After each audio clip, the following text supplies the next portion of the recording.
Dito, Exo, pasok kayo. Positive na, dito. Oh.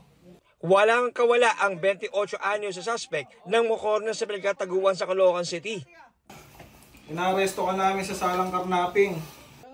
Sa gitna ng pagbabasa ng warrant sa suspect, may nadiskubre pa ang Highway Patrol Group Bulacan. Oh, sir. Oh. Positive, sir. Oh, may baril. Ayun.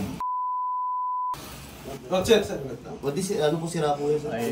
Anong sira? Na-recover sa tagiliran ng suspect ang isang kalibre 22.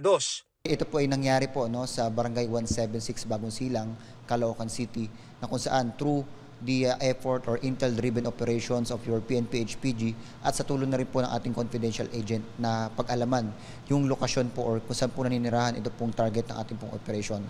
Ayon sa HPG, matagal nang hinahanap ang suspect dahil sa patong-patong na reklamo sa pangangarnap sa Bulacan. Traditional carnapping wherein talagang lalapitan niya yung driver ng isang sasakyan, mapamotor man to or four wheels, no?